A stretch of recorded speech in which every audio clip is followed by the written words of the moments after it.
Do you like dogs? I do too. That's why today's episode is brought to you by BarkBox.com. Get one free extra month of BarkBox at www.getbarkbox.com/paratruth. Christian and non-Christian paranormal investigators. They have two different views, and it seems as if neither of them can ever agree on anything. So what happens when a mainstream view of the paranormal crosses paths with the Christian view? Something epic. This is Paratruth Radio.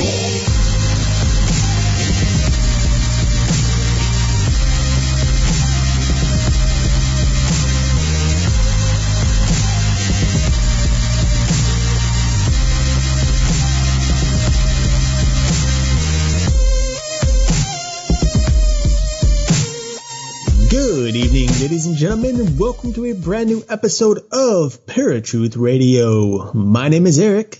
And I am Justin. And do we have a show for you today? Last week, we kicked off the brand new season of Paratruth Radio, titled The Paracode, Angels and Demons. Last week, we had discussed some of the different angel and demon references throughout the multiple cultures around the world, and then finished the show by giving a little taste of what was to happen this week. And that is, of course, discussing the King of Solomon, and in particular, a little book that happens to be contributed to him. So with that said, we have a lot to get into tonight. And so I'm going to go ahead and pass it on over to my co-host. Justin, take it away.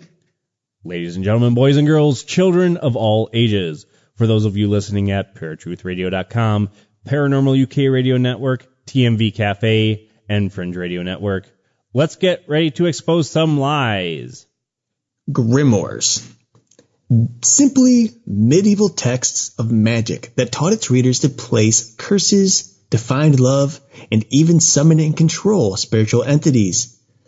But despite the number of grimoires now in existence, there is only one that is most sought after and referenced. It is the Key of Solomon. Grimoires are very interesting textbooks. I have read a number of different passages online. I also own the Key of Solomon. In fact, Justin and I both do. But there are a number of different books out there, or grimoires, that people like to reference. Some of the most famous are the Sworn Book of Honorius and the Grimorium Verum. Of course, both of these books are only second nature to the Key of Solomon, which is by far the number one most sought after grimoire available today. What's very interesting about this book is the history of it. Reason being, despite the fact that it is contributed to Solomon, there's actually no real historical evidence to support that Solomon had conducted any of the writing of this book.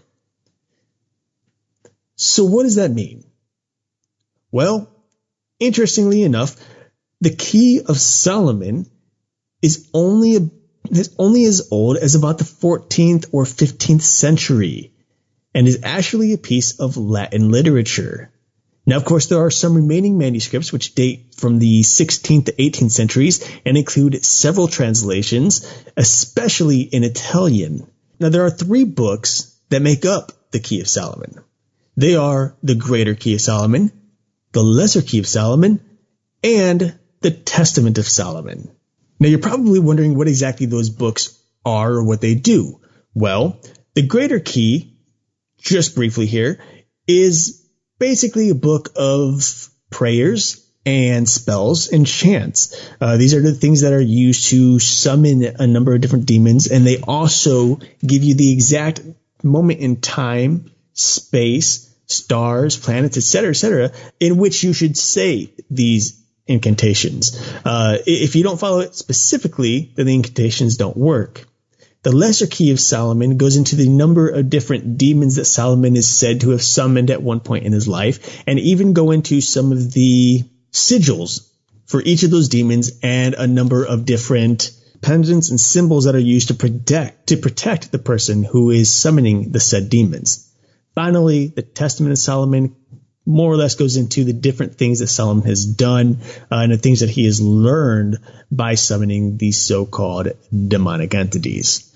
Real quick, before we get too much further, I did want to say that Eric and I did not research this book to do any practices. For any of you that out there, especially our Christian listeners that are going to twist it and say that we shouldn't be doing this, this is from a specifically just research-based field that we're looking at this book. We're not looking at summoning demons of our own or anything like that. I just wanted to make that perfectly clear before we go any further, because I know that some people will say, oh, you guys are looking into the book, so therefore you're summoning demons. No, I wouldn't want to do that.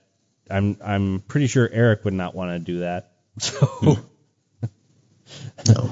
just wanted to make that perfectly clear before we get going here.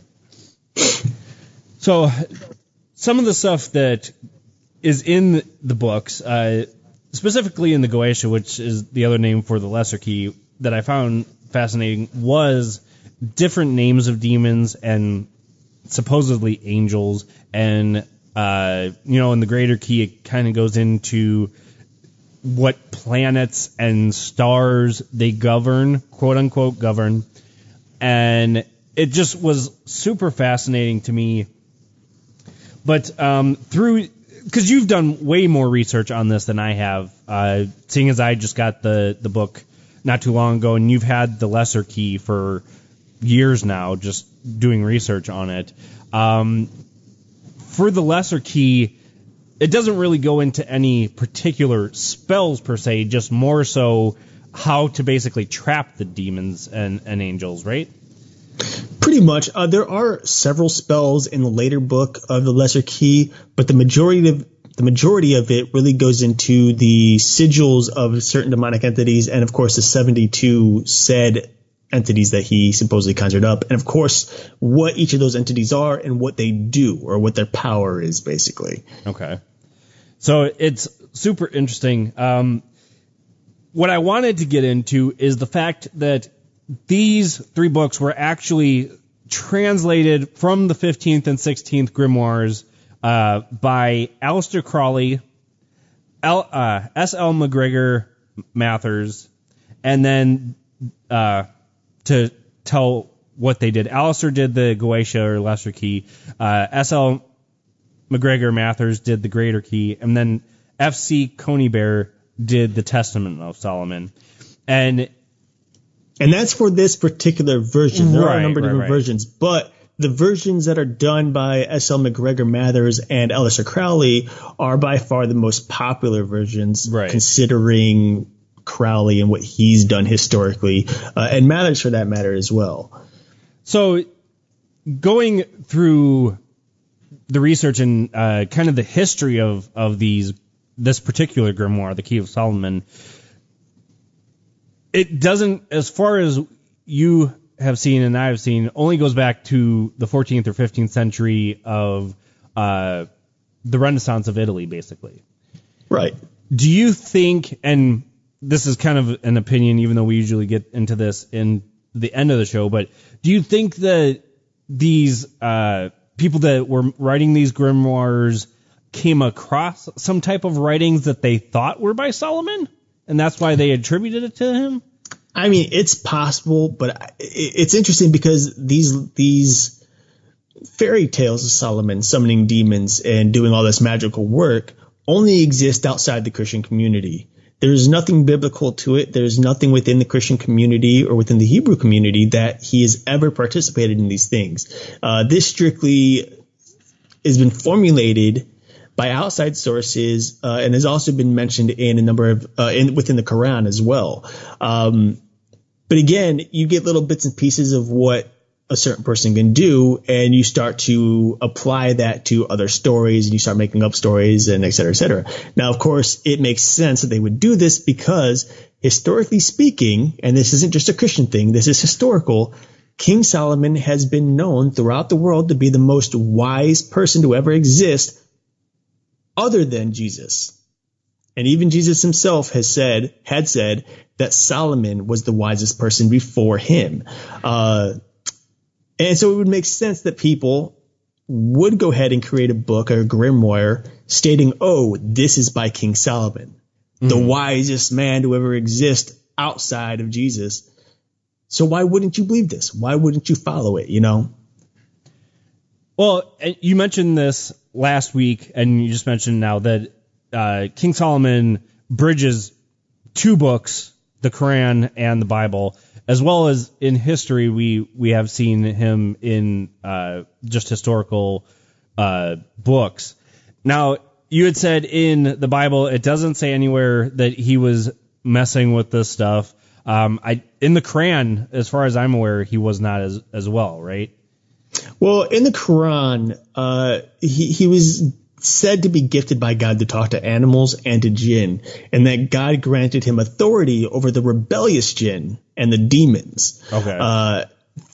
Thus, it is believed, according to the Quran and to Islamic theology, that Solomon had then forced these jinn and demons to build the first temple. Okay. The Temple of Solomon. Right.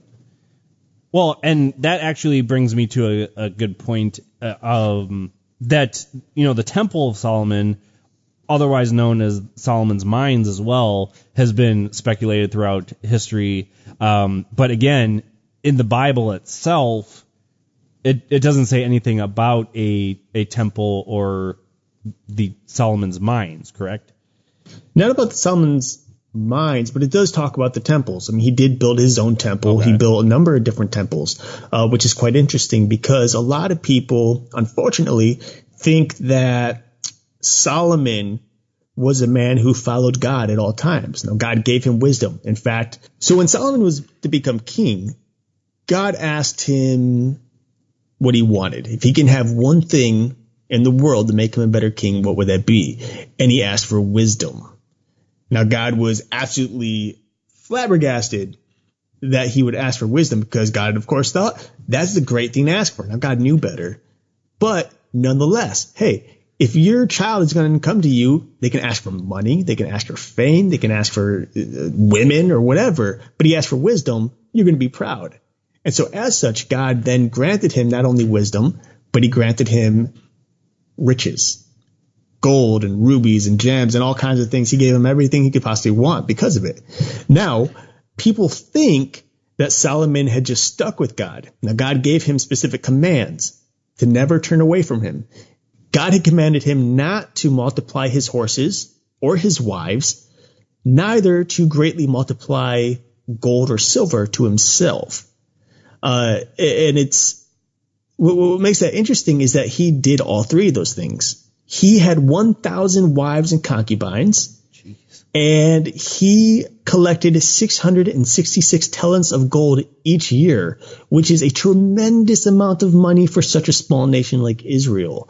On top of that, he ended up collecting a ton of horses and chariots, which, according to God, put him right back to the way Israel was when they were in Egypt.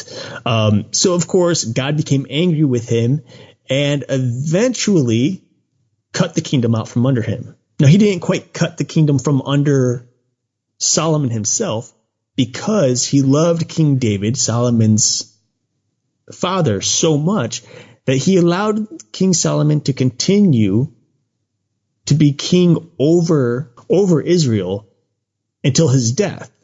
And then when his son took over, then God started to cut the kingdom out from underneath Israel, leaving them only a small portion to it. So again, a lot of people think that Solomon was really, close to God and remained with him. But the fact of the matter is Solomon distanced himself from God and started to worship other gods. And again, a long story short, getting to the temples, began to build temples to the gods of his wives who were not of the nation of Israel. So it wouldn't be far-fetched then to think that maybe this would have been happening, that Solomon would have been doing these types of things that are in the key, even though it is not specifically mentioned in the Bible. Right. It isn't far-fetched. Again, there's absolutely no historical evidence to support it, but it's not far-fetched. It's easy to believe. I've heard of Christians who have said that the idea of Solomon conjuring demonic entities in order to seek knowledge is ridiculous, because Solomon had wisdom. He had all the wisdom in the world of God. But they don't consider the fact that wisdom and knowledge are two very different things. Wisdom is basically the quality of having experience or knowledge and good judgment of things present, basically. Knowledge, on the other hand, is facts and information and skills acquired by a person through experience and education, similar to wisdom, but vastly different. What people don't realize is that, and even Christians, what they don't realize is, okay, King Solomon had all this wisdom, and of course, because of his wisdom, he had knowledge. Hence, he shouldn't have to look for knowledge in other things. Except that God didn't give him all-knowing knowledge, because to do so, he would be like God. God would never allow that.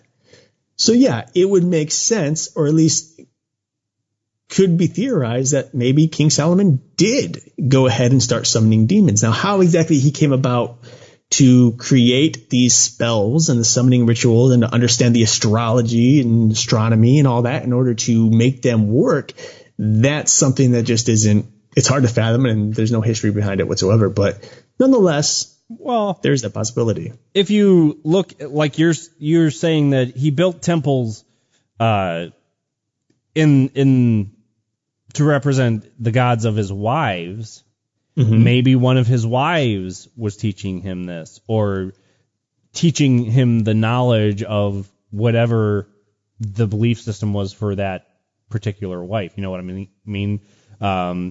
And I don't know about you, but I can barely deal with one wife, let alone 1,000 women. So right. And you're absolutely right. You know, there have been, and we've talked about this in the past, but there have been demonic entities or spiritual entities that are claimed to be knowledgeable of astronomy and astrology, study of the stars, study of the earth, study of this, study of that. So yeah, it is possible that some of these wives, based on their religions, were maybe influenced by some type of entity that did allow them to give Solomon this information. And maybe he did use it in some way. We don't know. But it is a fact that, again, Solomon did turn away from God. And that's not only present in history, but it's present within the Bible as well. So, yeah. So going through the book and the research and everything, what were some of the stuff that fascinated you about the two keys, let alone the testament of Solomon? What were some of the stuff that you thought was kind of fascinating about it? Yeah, I mean, personally, I find the most fascinating thing to be the Lesser Key, or the Goetia. I've had that. I had that book standalone since 2009, I believe. Around the time we had started doing podcasting and everything. Yep. Right. And that book is by far one of the most interesting things that I've read in a long time, especially when it comes to the idea of magic or demons even. As I had said, the Lesser Key has a description of 72 different demons that Solomon supposedly summoned. Each one of those descriptions goes into not only the look of the demon, like how it appeared to supposed King Solomon, but also its strengths and weaknesses, what its power was, whether it was able to tell the future or if it was capable of telling teaching the study of the stars, or how to conjure up love and things like that, you know, what each one is able to do. And then it goes into the legion in which it fits, or the hierarchy. For example, a number of demons that you see within the Lesser Key are the leaders of a legion. And those legions can be anywhere from 65 demons that are underneath it to several thousand demons that are underneath it in hierarchy. So, you know, that thing I think was the most interesting, reading through those different descriptions and names of the demonic entities. But it was also interesting to read some of the magical spells and incantations. Now, as you had said in the beginning, folks, this isn't the type of book that we would go and tell everybody to get. Historically speaking, it's a great book.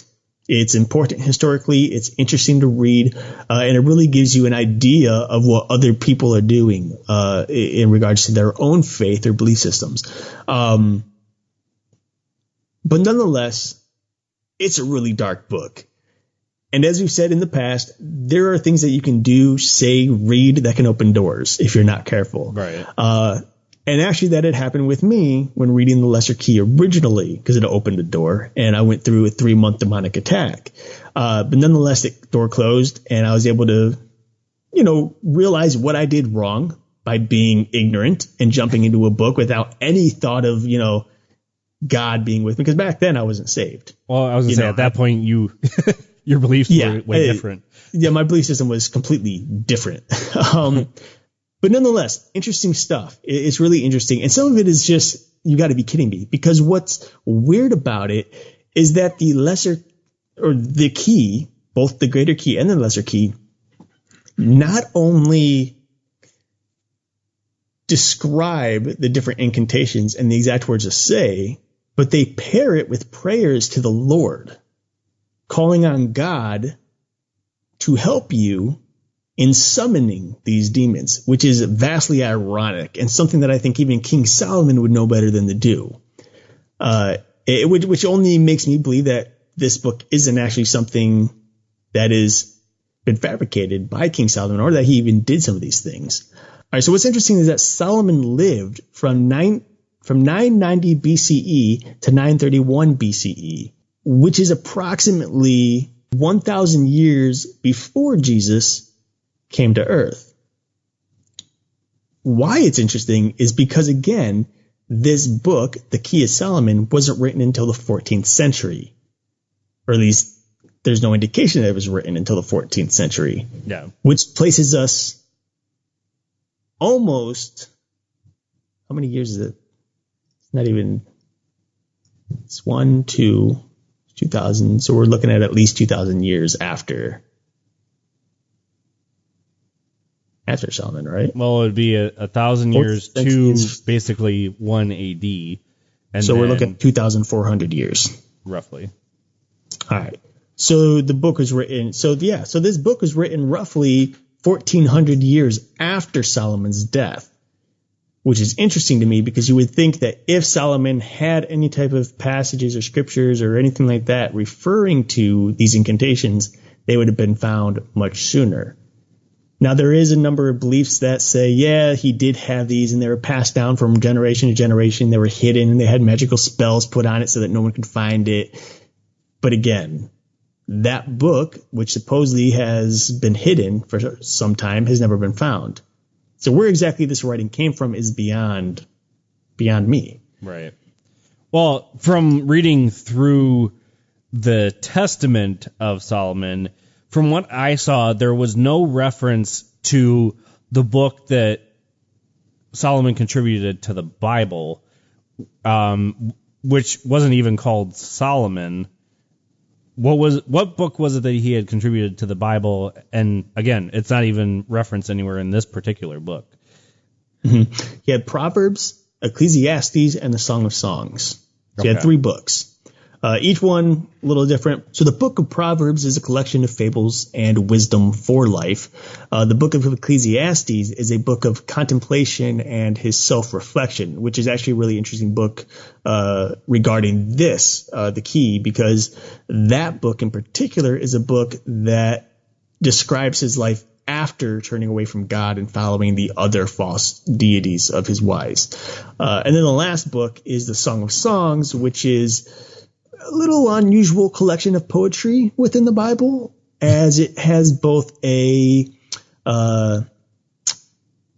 metaphorical and literal interpretation in romanticism and sexual relationship between a man and a woman, and then also a relationship between God and his people. So interesting, yeah.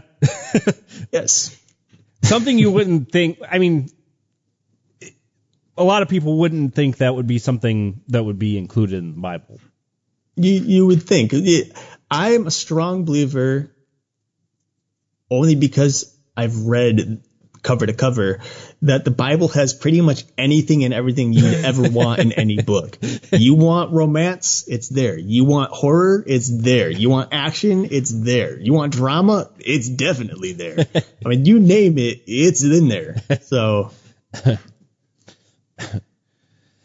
Well, and, I know there's a lot of people asking, guys, why are you talking about the Key of Solomon? And we'll get into that in the second half of the show.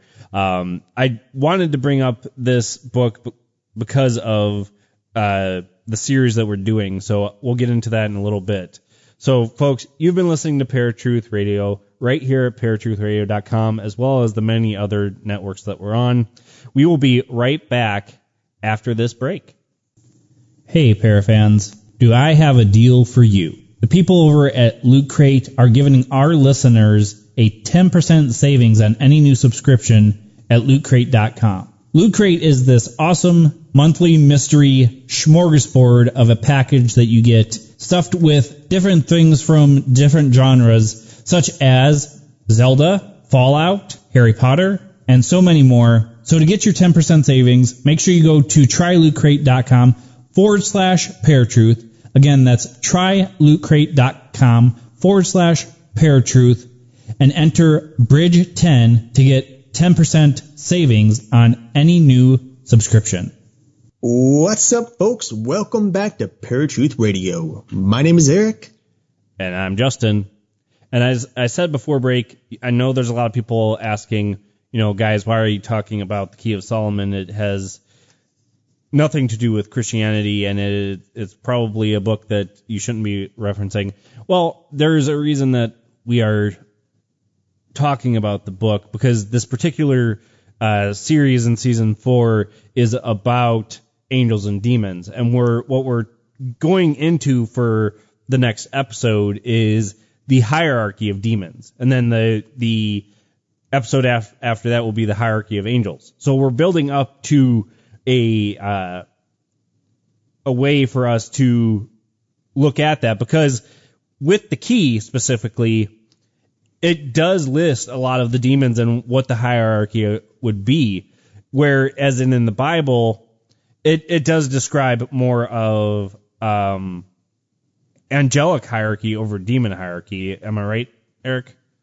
Well, in Christian theology, there is a little bit more on angelology or hierarchy, but there's plenty on demonology as well, or demonology and demon hierarchy. Of course, starting first and foremost with Satan, but Satan's a weird one because he kind of transverses over both subjects of angels and demons. Right. There is plenty actually on both entities within Christian theology. And that goes to show my ignorance on the Bible. I have not delved into it nearly as much as Eric has. Shame on me, I guess. But that's the whole point of going into this book.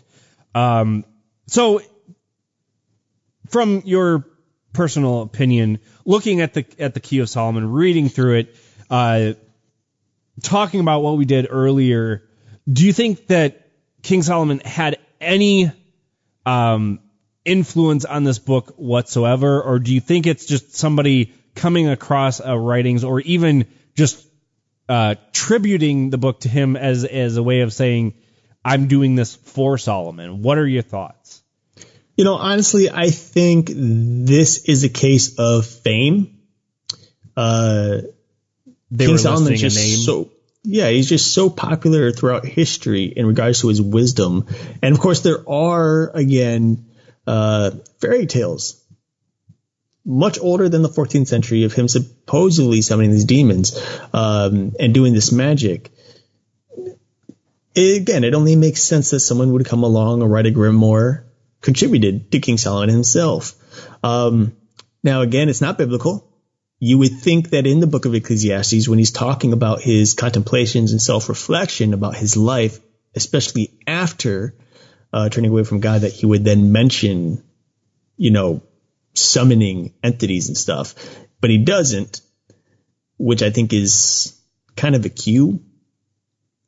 But of course, it isn't authoritative either because it's very bland in regards to what he really did back then. He talks about the things that he's bought. He talks about the things that he's built, but he doesn't talk about how he built them or how he came to the knowledge of certain things. So who knows in the end, really? I don't have an answer for that.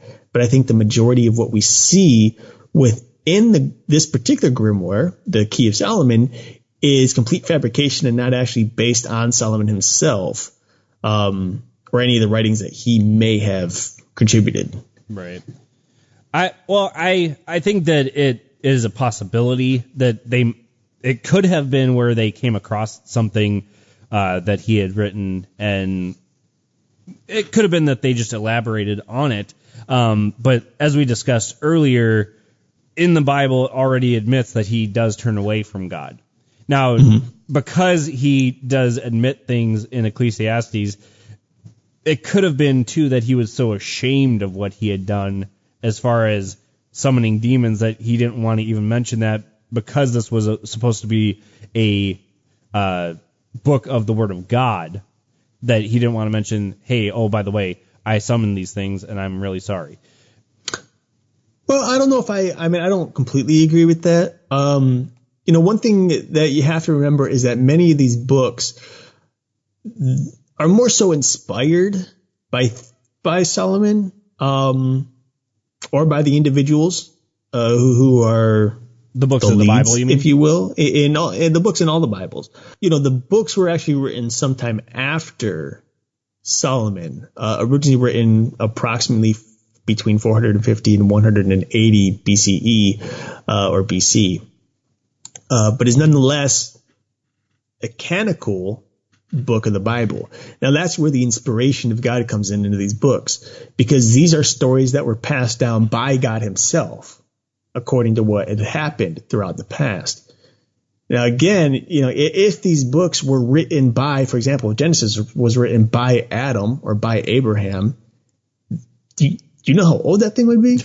I mean, I don't even know if they had writing utensils back then necessarily, but by word of mouth, the stories are passed down, and God, being who God is, all knowledgeable, all knowing, remembering everything, both past, present, and future, held onto those stories and passed them on to the people who would write them. Mm-hmm. Hence the reason they were the inspired word of God, the stories that come from God himself through the Holy Spirit. Makes sense. So, I mean, it makes sense. It could be possible that God purposely left that part out so that people wouldn't go seeking information on such things. But then again, what do we know? We don't. We just don't know. Well, and the one thing that I had thought from the very beginning looking at this book is how I could see how easily the temptation would be for somebody to use this book, not say Solomon was using it, but would use the different keys in the Testament of Solomon, and then also use it because in the different spells and incantations, it also offers the prayers for God's help. How people would take it and say, well, there's prayers to God. So if there's prayers to God in there, but you're also summoning demons and doing spells for power, it must be okay. You see, and that's where the whole wisdom of Solomon comes in, because even we nowadays should have wisdom in regards to those things. It's very clear to me that if God says not to turn to mediums, not to turn to spiritists or to divination, then you would think that means do not summon the dead, do not summon demons, do not turn to false idols, etc., etc. So when you read a book that has both prayers to God, but then also has descriptions that contradict all that God has commanded throughout the Old Testament and New Testament, it would make sense that the book itself isn't of God, and therefore shouldn't be something that one should be turning to for information, especially if you're a Christian. Yeah. Or a Bible-believing, Bible believer. Well, I'm a firm believer that you should seek knowledge, and if you want to read the book, by all means, don't use it as a way of summoning spells or, whatever, but read it as a knowledge-based thing and just take it in as something that was written and the knowledge that you can just say, hey, there's some history here, basically. And that's what it is. It's a historical book. It is a book of history, to say the least. That dates back to the 14th century, which is incredible. And it's one of the few pieces that are intact fully. So, yeah, I mean, I agree with you. I think if you're interested in reading it and understanding the history, then you should check it out. But if you feel through the Holy Spirit or through your own conscience that maybe it's not the best thing for you to do because of the content that it holds, then you should be wise and stay away from it. It's that simple. Yeah, always use your better judgment. I agree. All right, folks. Well, that is the end of this particular episode. I do want to let you guys know to definitely get in contact with us. Whether you agree, disagree, if you came across anything that we have not, definitely get in contact with us, because we are always, as we just talked about with the Key of Solomon, seeking more knowledge and more wisdom as to our different talks on this podcast. On top of that, as I had mentioned last week, we do have a Patreon account now. We would love for you guys to check it out, because one of the best things, in my opinion, is in the first tier, just donating $1, you get access to our sister podcast, Crime Crack, and it's a true crimes podcast. But you also get access to our Discord server. I am working on getting discounts for all of our Patreon users to get discounts on our TeePublic store, as well as it goes all the way up to a tier of donating $50, where you get free Paraswag, and you also get a chance to join us once a month on an episode of Paratruth Radio as a special co-host. So definitely check all that out. If you feel the urge to donate, we would be so appreciative. We're working hard on bringing you guys more content, which means that it does take more time out of our day, and we can make this a full part-time job if we are receiving your help. If nothing else, share the podcasts with everybody you know. Get the word out there for us, because we are shooting for a increase of 10,000 listens a month, as you guys had heard on our year in review a couple weeks ago. On that note, folks, until next week, where you will hear us same time, same channel, my name is Justin. And I'm Eric. Peace. This